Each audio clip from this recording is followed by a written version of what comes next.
problems facing New Zealand's primary sector have been mounting at a rapid pace. So I think it's time for open hearts and open minds.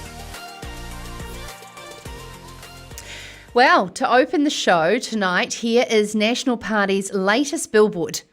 For those of you who are listening and can't see this, it's Simon Bridges on the steps of Parliament with both fingers crossed and the caption going into the caucus meeting being like, "Welcome to Sarah's Country, your daily fix on the matters that matter most to the food and fibre here in Aotearoa, New Zealand. Broadcast live where you want it, when you want it, and now or on demand." The rumours have been confirmed. National Party spokesman for Agriculture, Todd Muller, has announced he is challenging Simon Bridges for the leadership role, saying if Labour's re-election goes ahead, it will be catastrophic for 2 generations.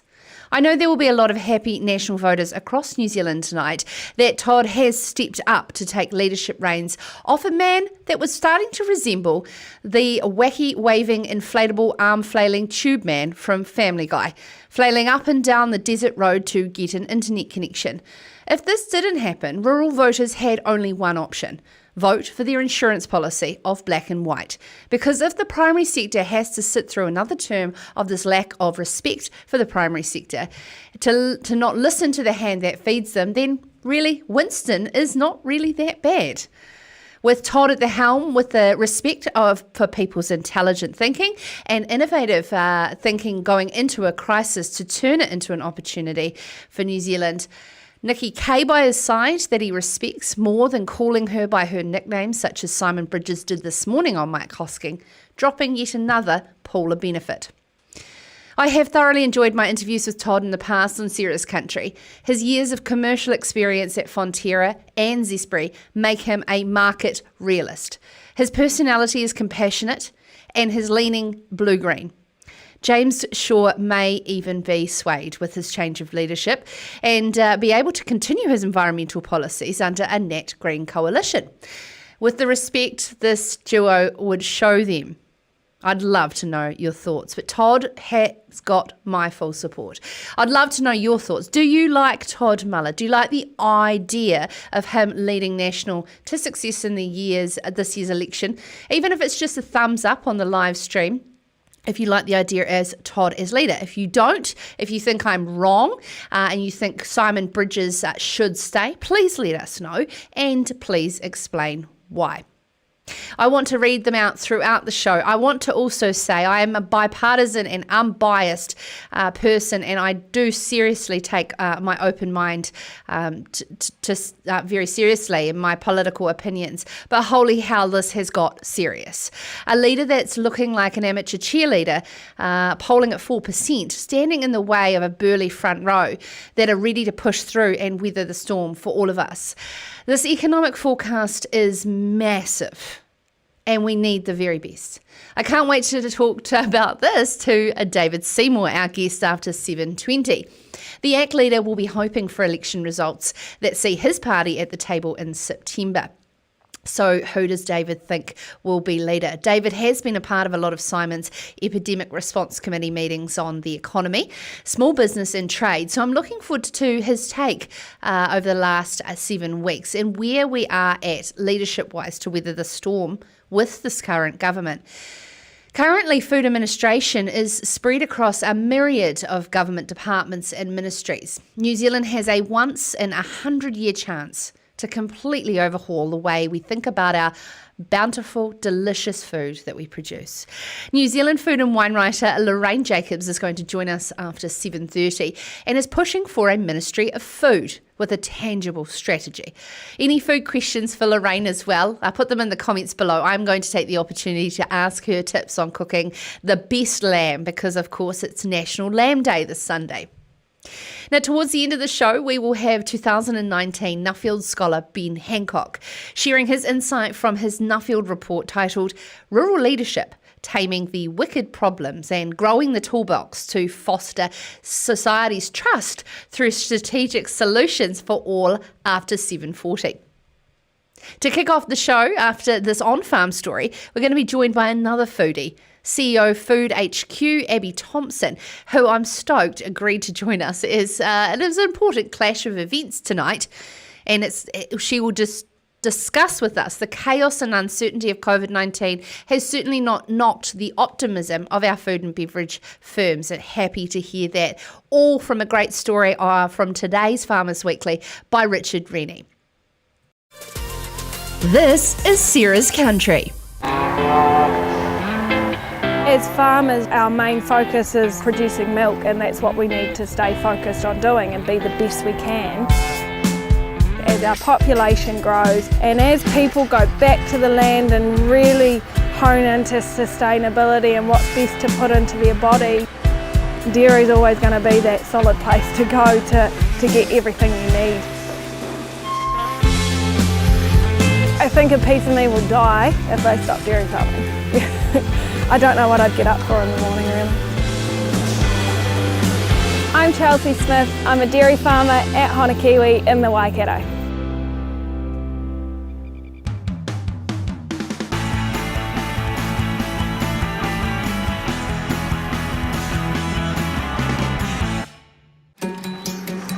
I'm currently farming in Honakiwi, just out of Te Awamutu, with 4 staff under me. We peak milk 800 cows over 260 hectares, and just recently we've gone to an all-spring system. We're in our own little slice of paradise and don't get annoyed by too many people driving by. I love it up here. Typical day for me is pretty much half and half in the office and out on farm, so whether it's feeding out, putting up a fence, leaky troughs, tractor work, yeah, just your usual. It's always a good thing. When you're dealing with bigger herds, you can't run around milking 800 cows twice a day by yourself and get everything else done, so it's all about people. One of my KPIs is having a good, strong team, and a team that gets on together, that you're efficient and happy and all go home safe at the end of the day. So you want to recruit the good people to keep your business ticking. We had our first meeting with the Now crowd, which is working in sustainable industries around the city of Auckland. It was incredibly eye-opening really, just to gauge how they see us as dairy farmers. There is so much that us as farmers do on a daily basis that we never even talk about, and is just how we farm. To someone who's never farmed or never been on a farm, you can't blame them for not being aware of the rural industry, because they don't know what they don't know. And I mean, I'm quite naive to what goes on in the cities as well. There was a lot of moments where like the penny dropped and it was just like, oh yeah, you know, we are quite similar type thing. It's like everything else, keep talking, keep communicating, keep evolving. Dairy farming's not all rosy and green and wonderful, so not sugarcoating anything, just telling our story, how real it is. And the more people that we can get to, then that divide's not even going to be a thing. We're all aiming for the same thing, to be more sustainable and farm for the future.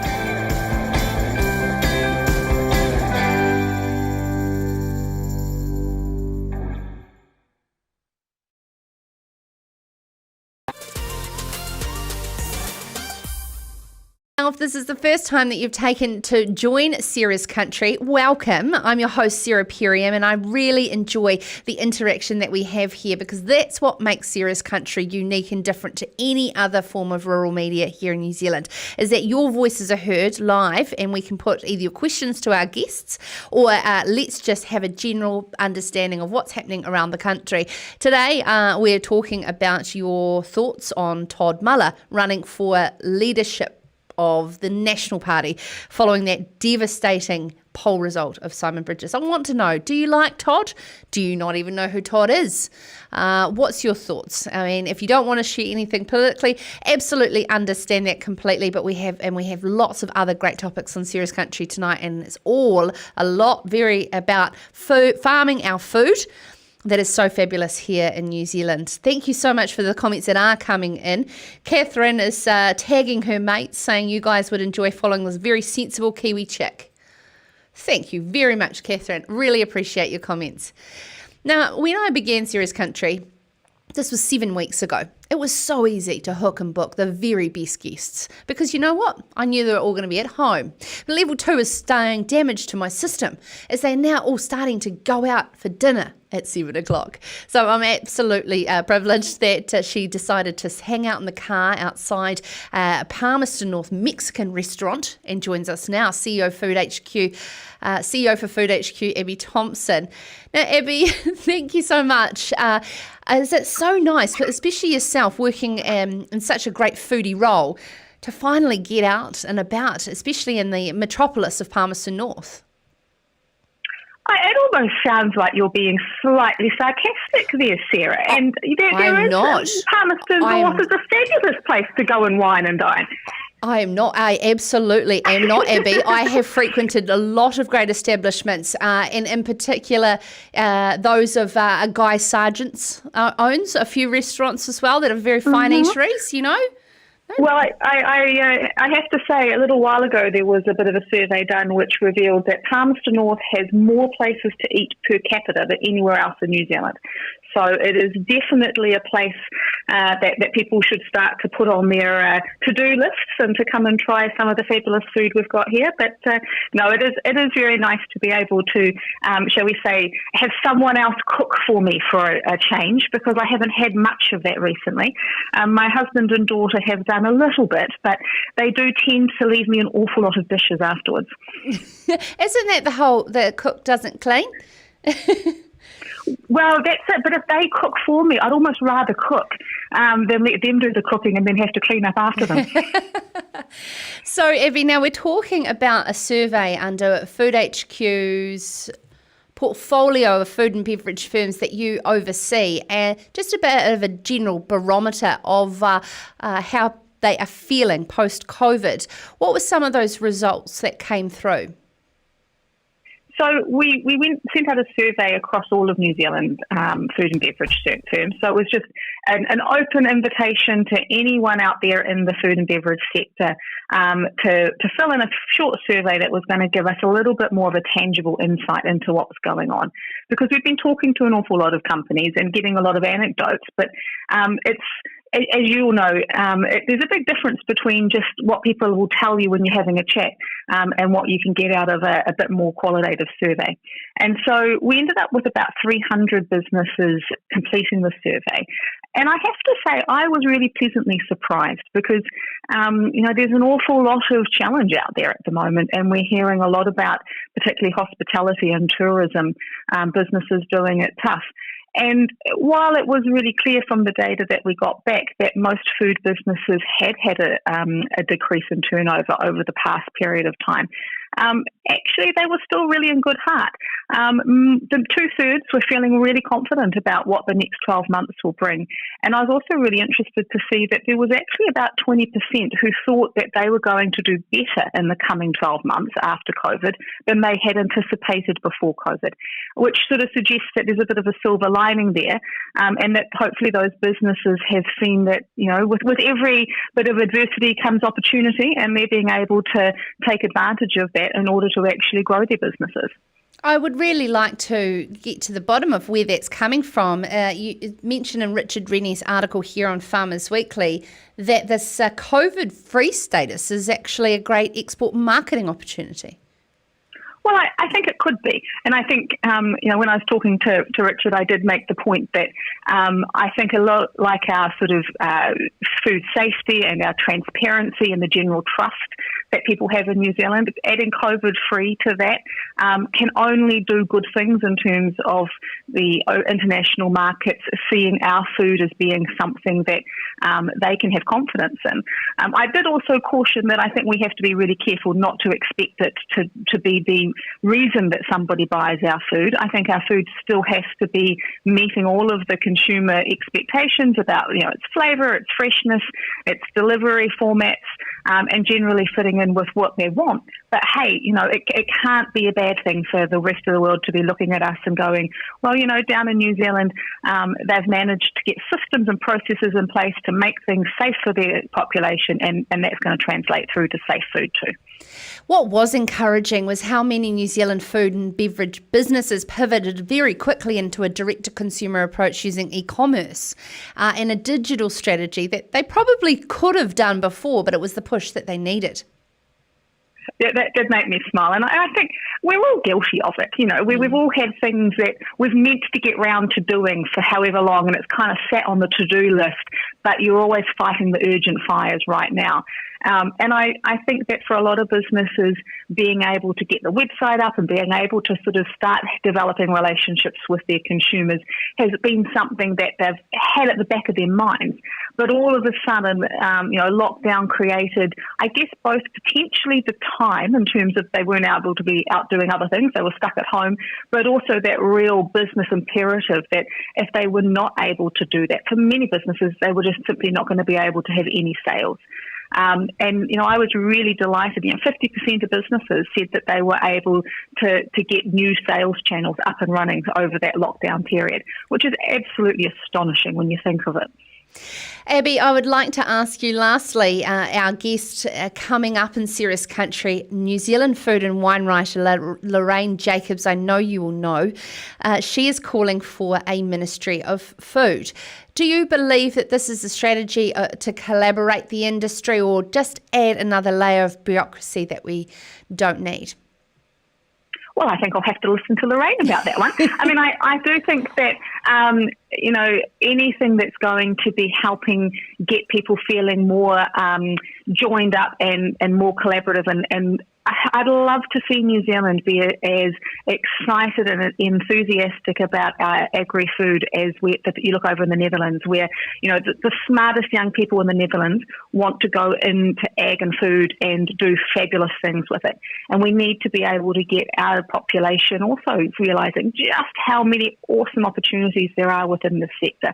And so, it may well be that having something like a Ministry of Food is able to elevate things and have that general population being more aware of what's going on. But like you alluded to, I just want to make sure that it was going to be ensuring we didn't have yet another thing that was duplicating what's out there already with things like the Primary Sector Council and things. So, but no, looking forward to hearing what Lauraine says. Fantastic. Thank you so much for taking the time to join us as Food HQ CEO Abby Thompson, who's getting very hungry outside a Mexican restaurant in Palmerston North. Thank you for taking the time to join us. Lovely to chat, Sarah. Have a good night. You too.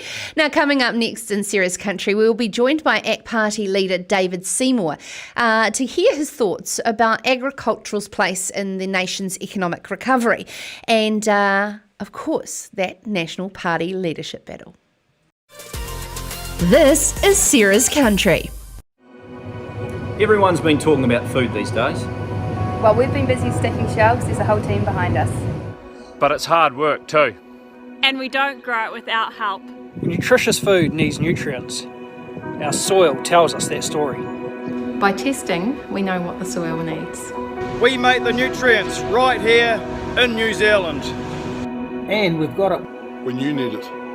And we get it to where it needs to go.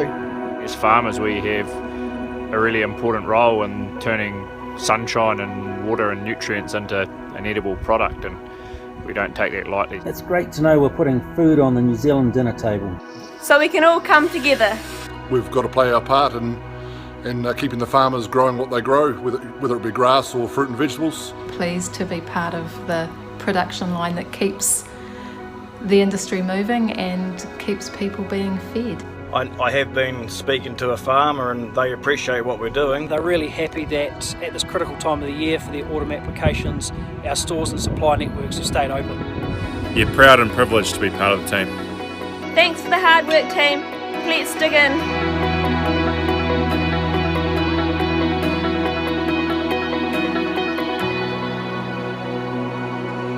And let's do it all again tomorrow.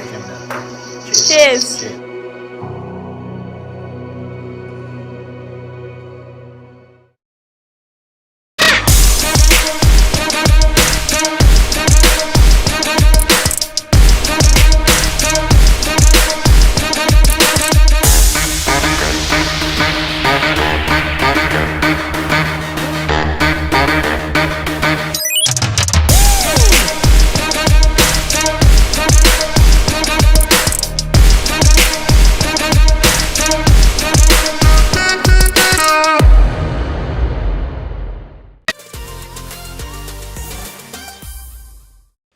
Now, as I explained in the opener of the show, we have a journey ahead of us economically that's starting to look like a scene out of the Perfect Storm movie that would actually make anyone seasick if they understood the magnitude of these numbers. These are some big, scary numbers crashing onto us by our economists, and yet we have the window wipers full noise to keep steady to navigate these waves. But do we have the right captain at the helm? Joining us now to break this down from his corner is ACT leader David Seymour. David, firstly, I want to unpack that Thursday's budget. What are some of those? I'll rephrase that. From Thursday's budget, how much confidence did you get in moving forward economically? Is he frozen? He's frozen. Okay. Okay. So I'm just going to get Joel just to throw to a break for a second, and then we'll get David Seymour back on the line. This is Sarah's Country.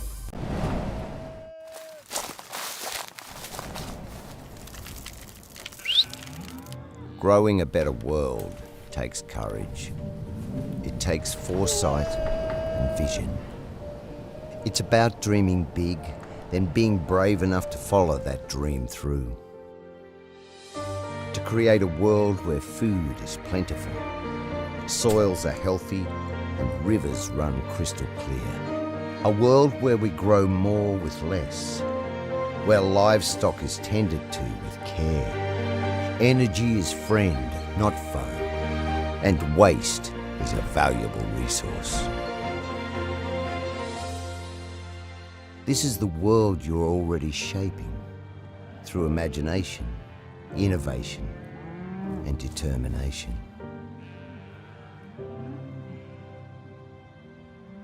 So as small steps become huge leaps, you move boldly forward.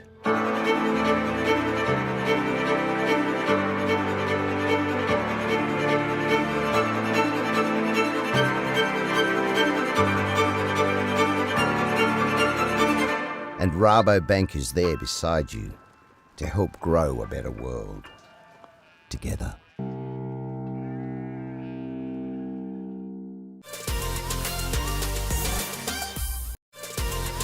This is Sarah's Country.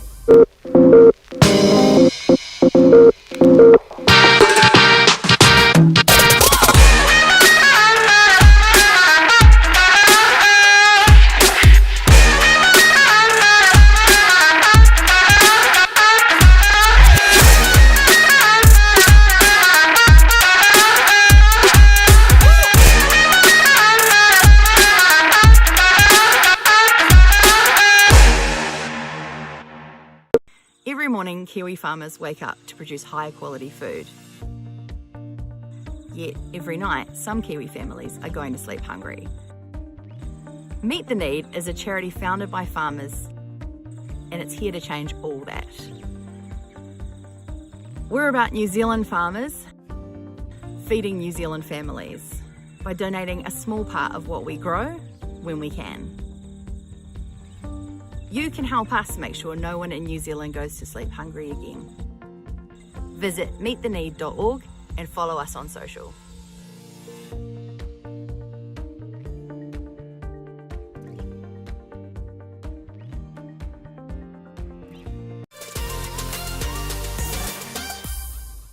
Thank you so much for sticking with us. I do apologise about that. And if you have just joined us, we have just been able to get a clearer picture now with ACT leader David Seymour, who joins us now. Now, David, my question to you before you froze there was, what do you make of the large numbers out of the budget and our ability to be able to pay this back? Oh, look, I think from the point of view of fiscal sustainability, it's a disaster. And we once had a finance minister, Ruth Richardson, who called deficits fiscal child abuse. Just to give people a sense of it, the government has just committed to borrow about $20,000 for every single person, including newborns to the elderly. $20,000 each, and the interest on that is going to be about $1,500 a year. So you take a family of 5, you're going to have a $7,500 interest bill on the debt that the government has taken on each and every year. It's that serious. Yeah, but David, at the same time, a lot of New Zealanders won't physically feel that pain because, as James Shaw said, we have a very narrow tax take in this country, and that tax increase will be felt by the minor majority of voters. Well, that's right. So it's certainly not the case that your newborn baby is going to be paying tax, but they will throughout their lifetime. And it's also true that the more you work, the more you invest, the harder the tax regime that we have hits you. So this has been a budget that has taken existing spending, carried on business as usual, taken new spending and thrown a lot of cash around it. Things like new ferries, for instance, across Cook Strait. Whether that's a priority right now, I think some people might ask the question. And then it's spent an enormous amount of money, including $20 billion currently unallocated, which conveniently is able to be allocated before the election. So I think we can be extremely critical of a government that has thrown fiscal discipline out the window and has put a huge encumbrance on productive people that's actually going to last decades by the time we get back on top of this current splurge. Now, David, you've been a part of Simon's response committee meetings, quite a lot of them, and particularly around trade and the economy. Our major food exporters are calling for some seriously big improvements in terms of our leadership in trade. What were you left with feeling after sitting through a lot of those committee meetings? Look, I think what the government should have done is got onto what its role is. For any project in life, you've got to work out what's my job, what are my objectives and KPIs, and what do I need to do to achieve it. I would say the government's job is to do really good public health so that we can be free to move around in and out of the country, have smart borders without being locked down and having the economy crushed. Secondly, it should be doing really good rules of the game so that it's clear that people are able to do those things, with certainty over time so they can plan their future. And third, we should be looking to reach out to our friends around the world and open up our network so we can have as big a shared bubble as quickly as possible. That's the kind of strategic leadership that I think was needed to get the economy going again. And for the rural sector, I have to say it's been fascinating the way the attitude towards the sector's changed. So when I grew up, it was the backbone of the economy. And then for the last decade, it's been the whipping boy of the country. And all of a sudden, people recognise the value of being a net food producer, both for getting fed and getting export receipts. But what's critical is that the next government actually makes the changes around climate change, around water, around the RMA, so that it's not just rhetoric, and we actually do value the rural sector and makes it easier for the rural sector to contribute to the recovery. Oh, we've got some changes on the Fish and Game Council too that will help, David. So there's a lot of positivity, but the resilience of rural New Zealand. We know how that we're loved underneath it all, and it's sad that a crisis has had to happen for that. Now, talking about this election going into it, is really is one out of the box. Are you surprised that Todd put his hand up before Tuesday? Oh, look, I don't often agree with Jacinda Ardern, but she's got one thing right, which is that it's not really helpful for one politician to comment on another party's internal troubles. Look, they'll sort it out, who knows. I know that the rural sector needs a less encumbered, less muted voice in favour of free trade, property rights and environmental policy that is a bit more disciplined and a bit less punishing. Actors can point to having a good track record on offering that. So look, I don't know, Todd will sort it out, Simon will sort it out, whichever one they pick. But I'm just interested in what the overall outcome, what the flavour of government we can get out of the election is. I understand, and your seat may be safe, David, but in terms of ACT actually being at the table in the election, I know that you strategically want to see some dramatic improvement in those polling rates because, as I said in the opening, rural New Zealand only have one other option, and it's to vote New Zealand first because it's our insurance policy to ensure that the red and greens actually listen to what's provincial New Zealand. So, of course, that's where a lot of your swing vote can come from politically.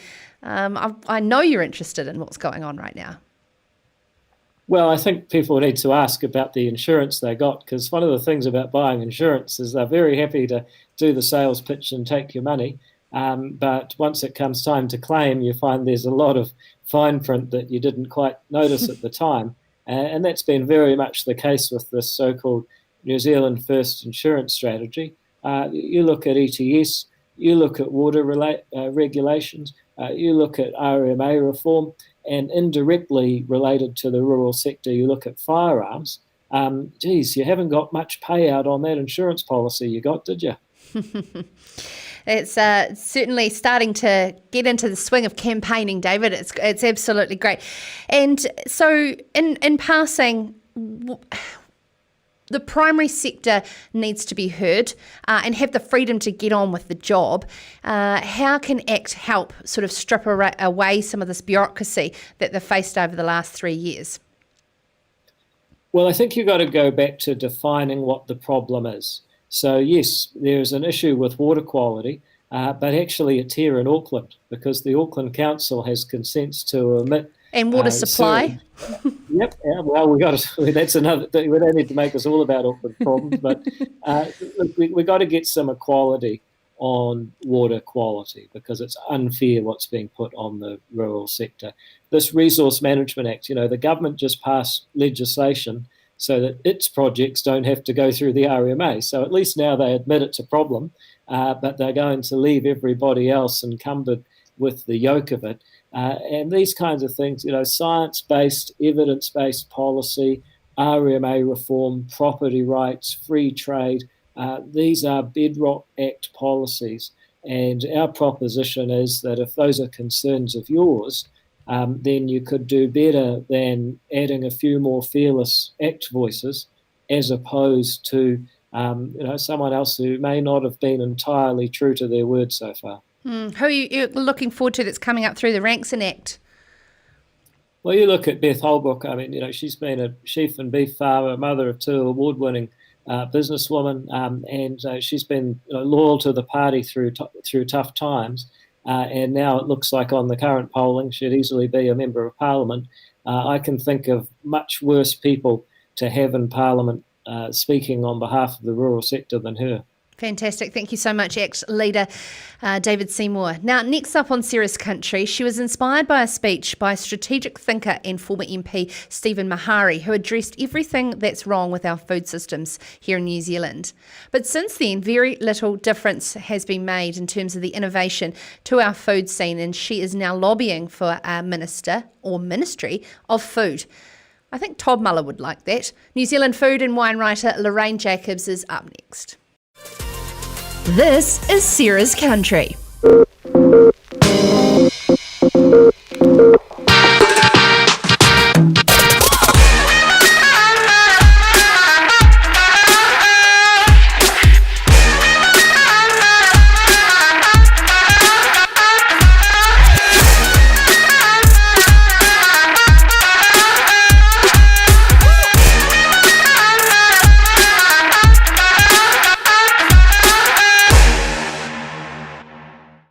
Every morning, Kiwi farmers wake up to produce higher quality food.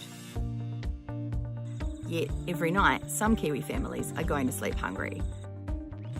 Meet the Need is a charity founded by farmers, and it's here to change all that. We're about New Zealand farmers feeding New Zealand families by donating a small part of what we grow when we can. You can help us make sure no one in New Zealand goes to sleep hungry again. Visit meettheneed.org and follow us on social.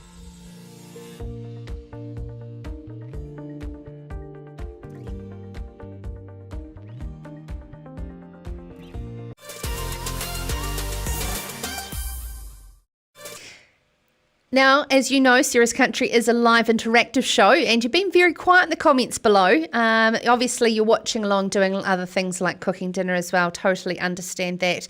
I do have one comment here. Luke has said, I've met Todd a few years ago at a Zespri meeting. He seemed like a solid bloke with a good sense of what is needed to move the industry along. Now, the UK has launched the National Food Strategy Initiative, the first full review of their food system in 75 years. We are a country of 5 million people and a net exporter of food. Yet a national food insecurity is emerging due to the fragmentation of our food administration. I am super excited to have on the show tonight New Zealand food and wine writer Lauraine Jacobs. Lauraine, welcome to Sarah's Country. It's an absolute pleasure to have you on the show. Lovely to be here, thank you. Now, firstly, when did this concept start to form for you and seeing the ludicrousy of our food system? Well, I guess it's been around for a long time. I mean, I've been a food writer for longer than I care to almost admit, 30 years. And throughout that time, I have always been incredibly passionate about our food system and our food and celebrating that. And right back at the beginning of this century, there was some wonderful events in Christchurch called Seymour, New Zealand, and there were a lot of discussions around that food at that time. I was honoured to be part of a government task force that met in Wellington 2008, where we looked at strategies for the food industry.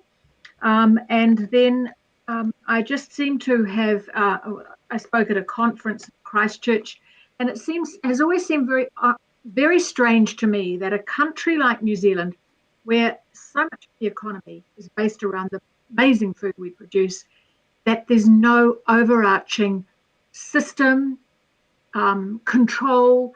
And so a lot of people for a long time have been saying what we need is a minister of food.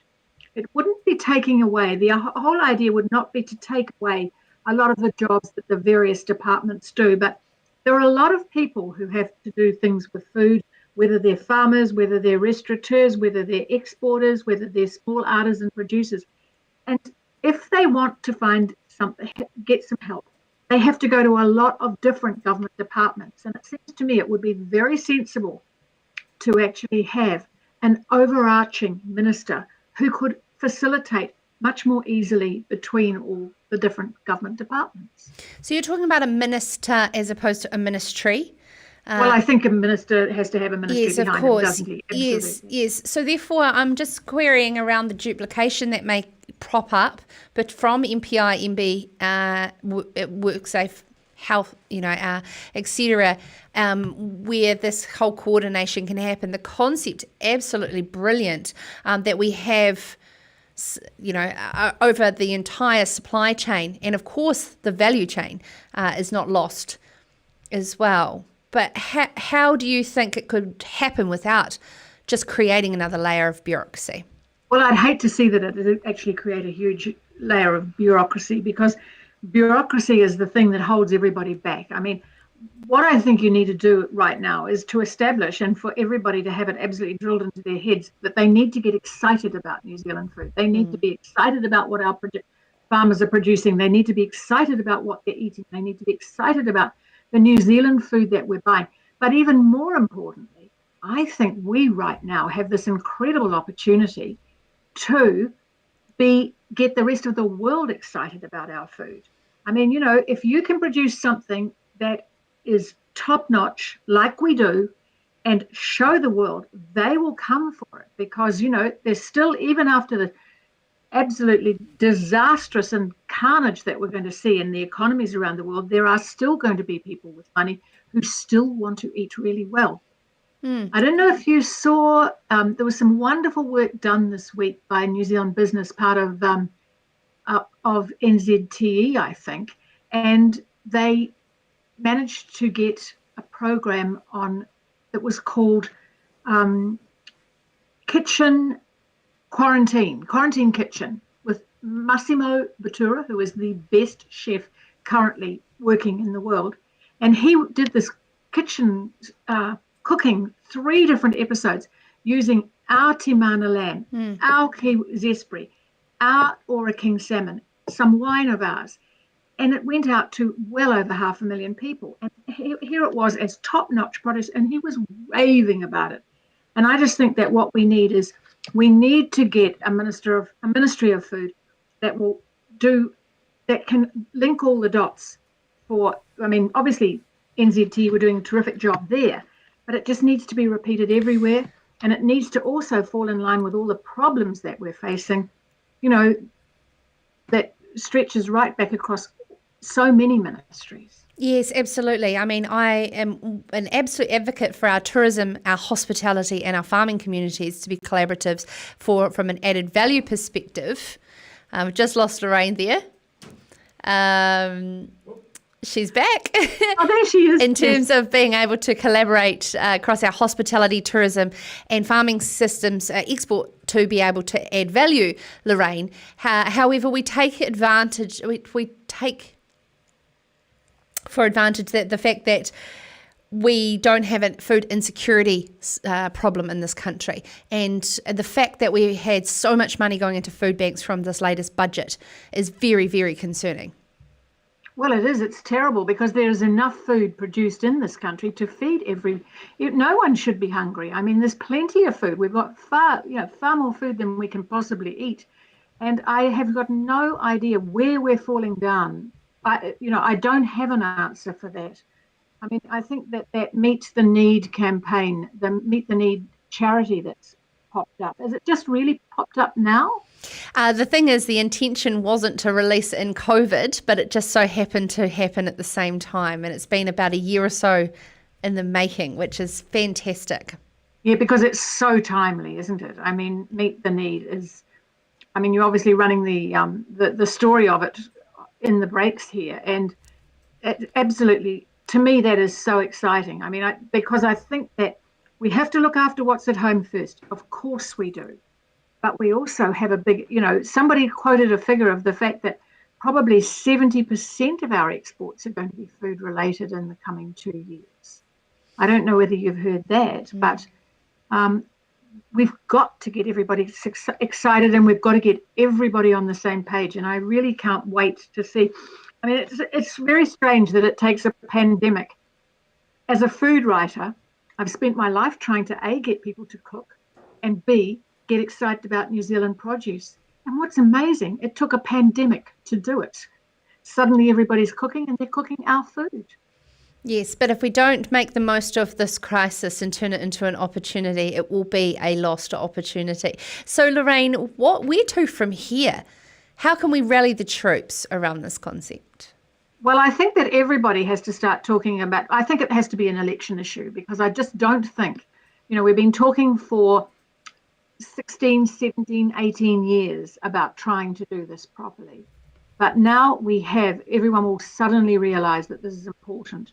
I think it almost has to become an election issue because we'll be over the health issues. We're actually dealing to those finally, apart from feeding the children properly, but that's going to happen too. So I do think that it's going to be very important that we actually ask everyone who's standing for election in this coming election, how are you going to raise the profile of New Zealand food, both at home and internationally? And everyone we know needs to start talking about getting a ministry of food that can actually coordinate the work that all the departments are doing.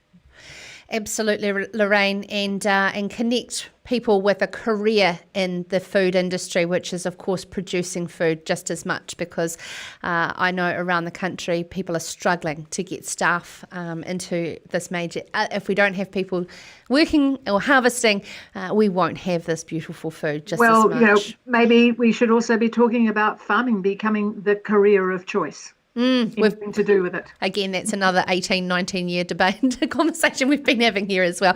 Let's continue to work together on this, Lauraine. It's fantastic. Thank you so much for taking the time to join us in Sarah's Country and your absolute passion for New Zealand produce. Really appreciate it. And thank you too for your work. It's marvellous, Sarah. Thank you, Lauraine, very much. Now, to close the show tonight, we have, as part of our Nuffield series, we're going to welcome to Sarah's Country 2019 Nuffield Scholar Ben Hancock, who's going to discuss the toolbox he has created to foster society's trust of farming through strategic solutions for all. This is Sarah's Country.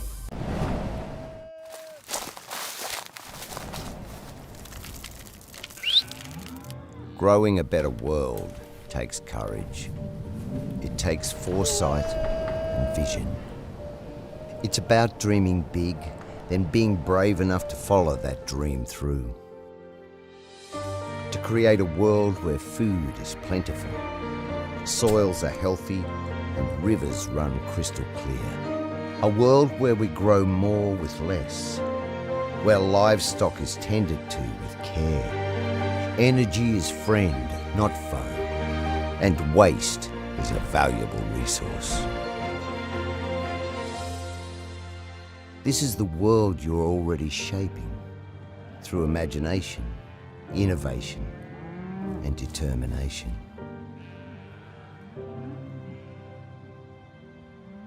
So as small steps become huge leaps, you move boldly forward.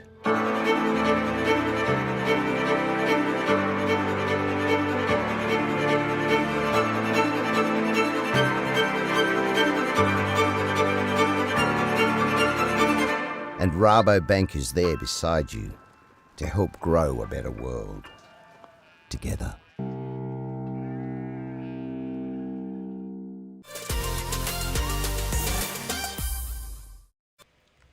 As always, loving your comments on the live stream here tonight. Following on from what I was just saying there to Lauraine, Janine Brown says, off topic, Sarah, I've just popped in my concern of how hard it is to staff our farms. Kiwis won't work despite great wages and homes and time off these days. We have to bring in these people or farming will die all too hard. Absolutely heard there, Jan. Thank you so much. Jock Innes is here, a bit late, but great as always. And of course, a lot of interest from around Northern Ireland and the UK, continuing here on Sarah's Country. We are a global show, of course, with our time difference, with our UK viewers in their morning time. Now, societal and regulatory issues facing the agricultural sector have been escalating and are relentless. The demands of production and cost of food and, of course, society's perception of agriculture have been a growing burden. These complex, contrary, large and evolving issues are truly wicked problems. Agriculture needs to be involved in the issues and to be leading development of the solutions, not just reacting, in part to maintain and build our public trust. Joining us now is 2019 Nuffield Scholar Ben Hancock to discuss his report from this year. Now, Ben, firstly, it is a really big part of your life to take a year out to travel around the world. How did you manage all that, and why was it so important for you to do a Nuffield? I suppose growing up with some people that have done the Nuffield and been aware of it, it's actually been on my radar for quite some time, and I was at a point in terms of career, and I'd been a couple of years out of my PhD. That it was a time that suited. There were a couple of little things. My house settling took a little bit longer, and it ended up happening while I was overseas. But I had family support, and I worked with Beef and Lamb, and they were quite supportive as well. So, what led you to choose this particular topic? Yeah, I'd been looking at a few. Well, through my work, it just felt like there was one after the other. There was the Billion Trees policy, the regional environmental, the different regional environmental frameworks, the alternative proteins, the discussions about how relevant agriculture was to New Zealand's economy and society. Fresh water was central to the general election, and that was when I was starting out considering the Nuffield Scholarship. And since then, we've had the Zero Carbon Bill, Central Fresh Water, National Policy Statement on Indigenous Biodiversity, and there's a soils one on the way. So it just felt like a tsunami, and it was a little bit like whack-a-mole, we were reacting to this all the time. And I was not sick of it, but how could we get in front of this instead of reacting to it? And, I mean, it's always going to be all these policies and these issues, the intentions behind these virtuous or aspirational objectives, And because of the role, as we've seen recently, how essential agriculture is to society and our well-being, it's always going to have a place in the wider conversation for society. So yeah, it was how can I find a way to get ahead of the curve? Yeah, and of course this matrix and the reflective equilibrium that you describe in your report. Can you sort of explain what bioethic tools mean and how we can apply that to rural leadership? Yeah, so, well, I suppose I'll going back a step. I was looking at, across different sectors, of ways of picking up issues before they become an issue. And I've, got talked with Amazon economists and finance sector and think tanks, and it felt like it was almost like you're trying to pick the winner. And we don't have that luxury of failures because we've burned through that public trust.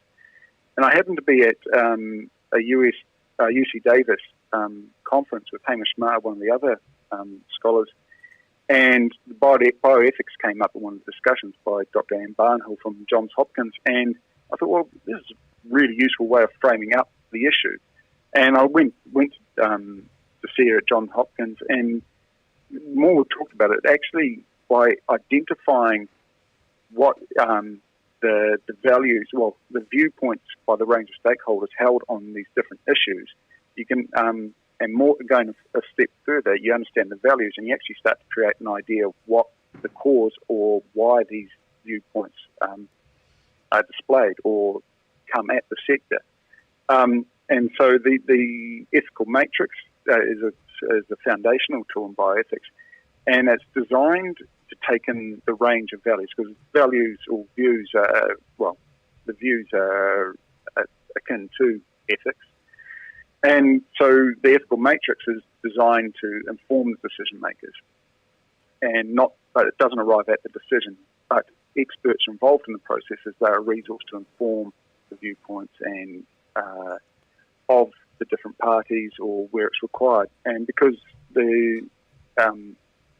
you gain the range of views, you can identify those potential points of conflict, where the values diverge, but also where perhaps the values are aligned, but the perspectives on the stances that different groups take might diverge, and then this identifies a communication issue. Yeah, and then how do you take it another step from there in terms of the systems thinking of those decision makers to have a collaborative outcome when there's multiple different agendas at play? Yeah, so of the three tools that I dug into, the reflective equilibrium is more suited to arrive at those decisions. And so this takes three elements. It's a back and forth between the intuition or that expected or assumed position at the start, and then it's tested against the facts, the relevant facts to this. That's informed by the peer-reviewed literature, and then these are put in against the principles or the values of society, and these values of society can be informed by, say, another tool as the ethical matrix. And then, but as you go through each step, it might inform or shift the positions, and so it is a reiterative process, and eventually you come to a stable point, the equilibrium, and that informs your decision. And an example of that is, say, around animal welfare, where there might be a policy or a public view or position. That starts off as your intuition point. Then this intuition is tested against facts, the research, and then when it comes to principles, and this might sound like the less tangible element of these three parts of the reflective equilibrium, but we already have our 5 freedoms in the Animal Welfare Act, and so that becomes your principles that you can test it against, and that might re-inform what that intuition, that starting point, has evolved because it's been informed by those other two parts, and then you go through this process again. Ben, it all sounds very too practical, to be honest. I mean, in a perfect world, it sounds like that certainly should be the way that we make all our decisions. And I just want to know, you're employed currently by Beef and Lamb New Zealand as a senior insights analyst.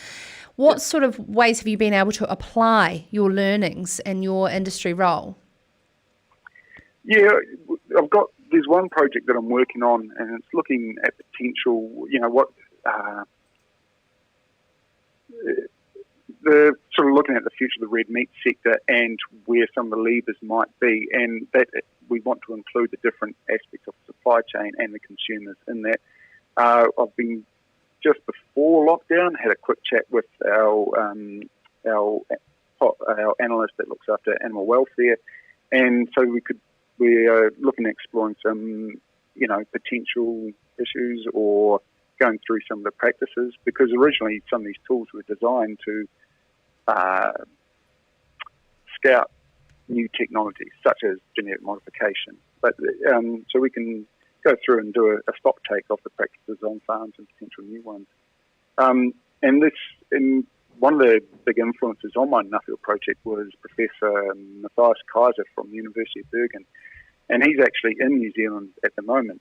He got caught out with the lockdown, and he hasn't been able to get back to Norway. But he's here working with, and he's been working in the field of bioethics and has been quite instrumental in the ethical matrix and the ethical Delphi. But he's been working with Professor Peter Gluckman on the KOI2 Centre for Informed Futures. And so it becomes potential for using these sort of ideas for, say, the RMA. That's been quite topical lately.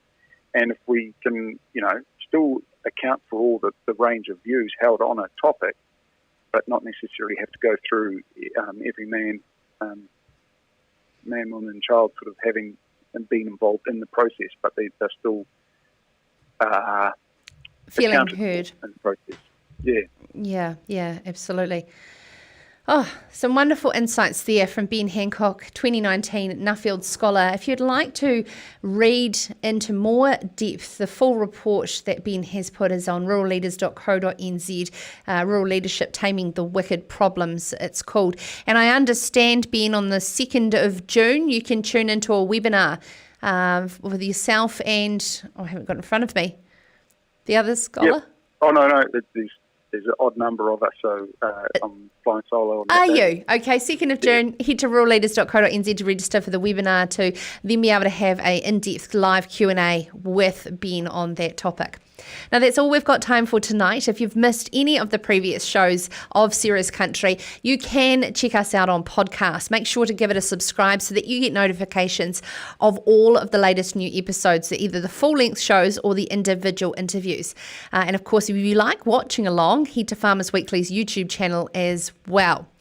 Please send me suggestions for your guests. I absolutely love hearing from you. Sarah@puriummedia.com, or send me a message through all of the socials. I read everything, all the good, bad and ugly, and absolutely this is all about you.